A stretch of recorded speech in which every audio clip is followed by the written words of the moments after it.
ये सामान्य लक्षण सबसे पहले, क्योंकि हम ये मानते हैं कि ये टीबी फेफड़े की होती है। सबसे पहले खांसी का होना, जिसमें हम 2 हफ्ते से अधिक की खांसी लेते हैं, बुखार का आना, भूख का कम लगना, श्वसन में सांस में तकलीफ का होना, बलगम से रक्त रंजित बलगम आना, खून आ जाना और सांस में लेने में तकलीफ का होना, सांस फूलना। साथ ही जो लोग कभी कभी ये टीबी गांठों में होती है, जिसको हम लोग कंठमाला कहते हैं, और हमारी माता बहनों में जो बांझपन होता है उसमें ये बच्चेदानी की टीबी बहुत सामान्य रूप से मानी जाती है, जिसमें अगर 100 केस बच्चेदानी की टीबी की हैं तो 50% माना जाता है कि ये ट्यूबरकुलोसिस क्षय रोग से ही होती है। और ये बीमारी शरीर की हर अंग की होती है, चाहे वो हमारा ब्रेन हो, ईयर हो, आँख हो, हमारा दिल हो, फेफड़ा हो, और ये लीवर है, किडनी है, बून है, बच्चेदानी है। कोई ऐसा अंग नहीं है जिसको ये प्रभावित नहीं कर सकती। अतः हमें सबसे ज़रूरी बात यह है कि हमें बलगम वाली टीबी को रोकना है, क्योंकि ये बलगम से बैक्टीरिया उड़ते हैं। एक जो टीबी का बलगम वाला रोगी है वो अपने चारों तरफ 1 साल में 14 नए रोगी बनाता है। इसको हमें दूर करना है। इसके लिए ज़रूरी है कि हम ऐसे लोगों को पता करें जिनको बलगम आता है, अधिक से अधिक मात्रा में उनकी जांच करें।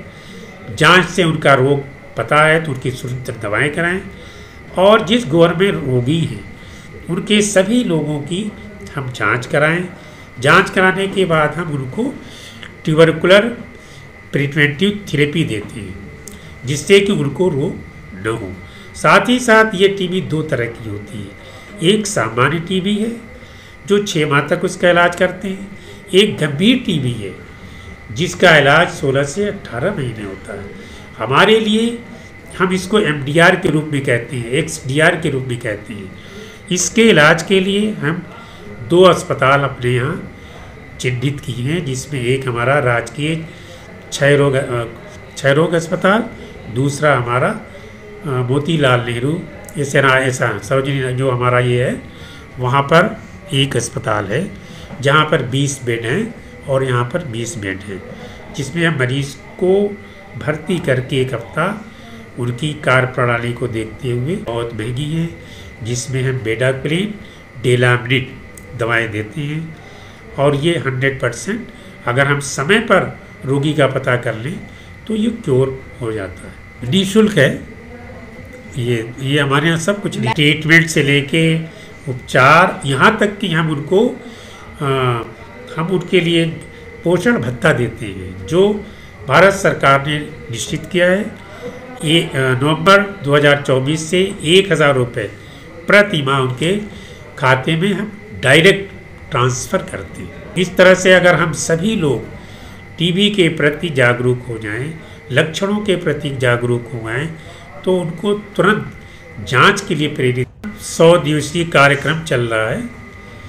उसी की यह संदेश देना था कि जन भागीदारी को बढ़ाया जाना है, कि ज़्यादा से ज़्यादा लोग आकर हमारे नज़दीकी जो स्वास्थ्य केंद्र है, आयुष्मान आरोग्य मंदिर हैं, जो ये प्रोग्राम हमारा 7 दिसंबर से 15 ज़िलों में भारत सरकार ने चलाया, और हमारे माननीय प्रधानमंत्री जी ने 27 दिसंबर 24 से पूरे उत्तर प्रदेश में इस प्रोग्राम को चलाया है, जो हमारे जनपद में 31 दिसंबर से शुरू हुआ है। इसमें हम जो वल्नरेबल ग्रुप है, जो 60 वर्ष से ऊपर के हैं, जिनको डायबिटीज़ है, जो स्मोकिंग करते हैं, जो एल्कोहलिक हैं, जिनका BMI body mass index 18.5 kg पर स्क्वायर मीटर से कम है, जो गंभीर रूप से बीमार हैं, जैसे जो लोग डायलिसिस हैं या कैंसर के मरीज़ हैं,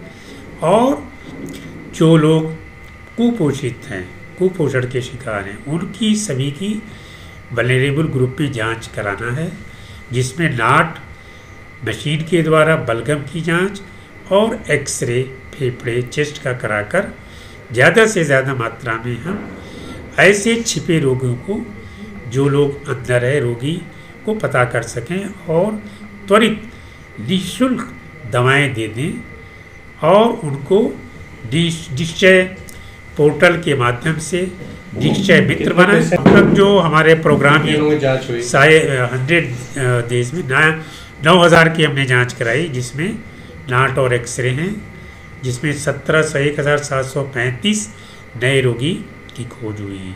इन सबको निःशुल्क दवाएं दे दी गई और इनके खाते में हमारे द्वारा 1,000 रुपये प्रति माह की दर से पहली किस्त भेजना शुरू कर दिया गया है। ये हफ्ते 10, 15, 2 हफ्ते 3 हफ्ते के अंदर जैसे ही हम उनका अकाउंट लेते हैं, फीड करते हैं और वैलिडेशन हो जाता है, उसके बाद उनके एक खाते में पैसा हम भेज देते हैं। हाँ, निःशुल्क दवाएं हैं। डॉक्टर परवेज अख्तर अंसारी, ज़िला क्षय रोग अधिकारी, प्रयागराज।